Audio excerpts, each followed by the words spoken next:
అందరికి నమస్తే. జై శ్రీరామ్.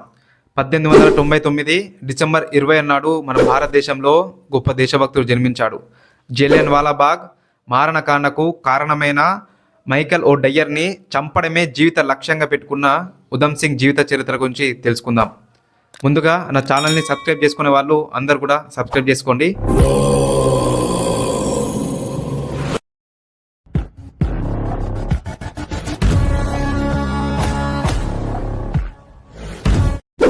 ఉధమ్ సింగ్ భారత స్వతంత్ర సమరయోధుడు. ఉధమ్ సింగ్ జనరల్ మైకేల్ ఓ డయ్యర్ను చంపాడు. ఎందుకంటే ఈ డయ్యరే జలియన్ వాలాబాగ్ హత్యాకాండకు సూత్రధారి.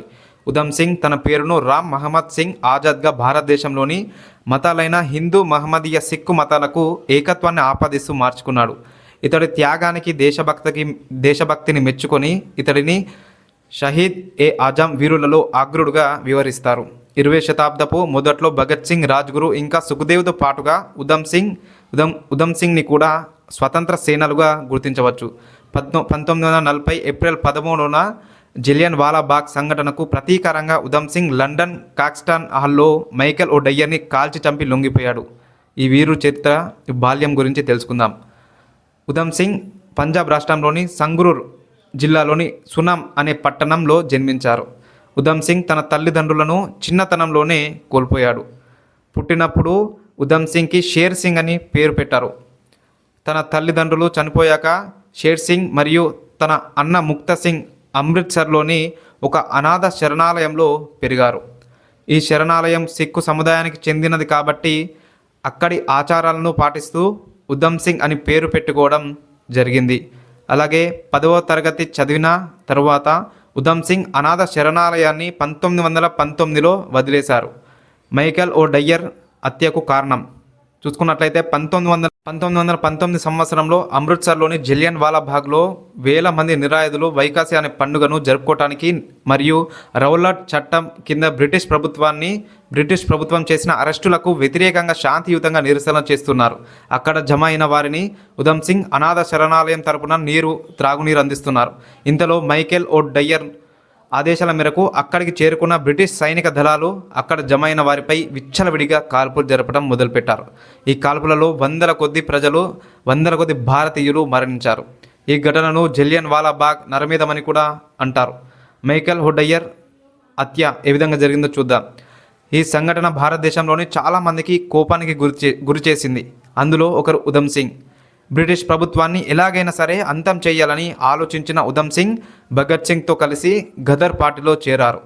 లైసెన్స్ లేకుండా ఆయుధాలను ఉంచుకున్నారని తెలియడంతో ఉధమ్ సింగ్కి 5 సంవత్సరాలు జైలు శిక్ష పడింది. అక్కడి నుంచి 5 సంవత్సరాల తర్వాత బయటకు వచ్చిన తర్వాత తన వేషాన్ని మార్చుకొని కాశ్మీర్కి వెళ్ళారు. కాశ్మీర్ నుంచి జర్మనీ ద్వారా 1934 సంవత్సరంలో లండన్ చేరుకున్నారు. ఉధమ్ సింగ్ లండన్కి రావడానికి ముఖ్య కారణం మైకేల్ ఓ డయ్యర్ను చంపటం. 1940వ సంవత్సరం క్యాక్స్టన్ హాల్లో ఓ డయ్యర్ను మాట్లాడుతుండగా ఉధమ్ సింగ్ పుస్తకం లోపలి భాగాన్ని గన్ ఆకారంతో కత్తిరించి దానిలో గన్ పెట్టుకొని క్యాక్స్టన్ హాల్లోకి వెళ్ళారు. అక్కడి సంభాషిస్తున్న ఓ డయ్యర్పై కాల్పులు జరపగా తాను అక్కడికక్కడికే మరణించాడు. ఈ ఘటనలో కొంతమంది గాయాలు పాలు కూడా అయ్యారు. హత్య తర్వాత అక్కడున్న పోలీసులు ఉధమ్ సింగ్ను అరెస్ట్ చేశారు. హత్య ఎందుకు చేశారని అడగగా తనంటే నాకు పగ, తనకు ఇది జరగాల్సిందే, నేను ఏ పార్టీకి కూడా చెందను, నాకు చావు అంటే భయం లేదు, ముసలితనం వచ్చే వరకు జీవించి ఏం ప్రయోజనం అని ఉధమ్ సింగ్ చెప్పాడు. అక్కడ జైల్లో ఉన్నప్పుడు తన పేరు రామ్ మహమ్మద్ సింగ్ ఆజాద్ అని చెప్పారు. ఈ పేరు హిందూ, ముస్లిం, సిఖ్ల కలయికగా పెట్టుకున్నారు. కోర్టులో ఉధమ్ సింగ్ ప్రసంగం ఏ విధంగా మాట్లాడారో మనం చూద్దాం. నేనే చేశాను ఈ హత్య, ఎందుకంటే అతని మీద పగ, నేను అతనిని చంపే అంత తప్పు చేశాడు, నా దేశ ప్రజలు ఆత్మను భంగపరిచాడు, అందుకనే వాడిని చంపివేశాను, అందుకోసం 21 సంవత్సరాలు వేసి చూశాను, నేను ఈ పని చేసినందుకు సంతోషంగా ఉన్నాను, నేను మరణంకు భయపడలేదు, నేను నా దేశం కోసం మరణిస్తున్నానని చెప్పాడు. అలాగే నేను బ్రిటిష్ పాలనలో భారతదేశంలో ఆకలితో ఉన్న నా ప్రజలను చూశాను, ఈ విషయంలో నేను నిరసన వ్యక్తం చేశాను, ఇది నా బాధ్యత, నా మాతృభూమి కోసం మరణం కన్నా నాకు ఎక్కువ గౌరవం ఇవ్వబడుతుంది. అలాగే మరణం ఉధమ్ సింగ్ చేసిన హత్యకు అక్కడి కోర్టు ఉరిశిక్ష విధించింది. జూలై 31, 1940 సంవత్సరంలో ఉధమ్ సింగ్ ఉరి తీయబడ్డారు. ఉధమ్ సింగ్ జన్మస్థలమైన సునాంలోనే దహన సంస్కారాలు చేశారు. మిగిలిన చితి భస్మంలోని కొంత భాగంను సూట్లెజ్ నదిలో కలపగా మిగిలిన భాగాన్ని జలియన్ వాలా బాగ్లో భద్రపరిచారు. ఈ దేశభక్తుల గురించి ఈ చరిత్ర. ఒకసారి వారి జీవితాన్ని అలాగే వారిని స్మరించుకుందాం.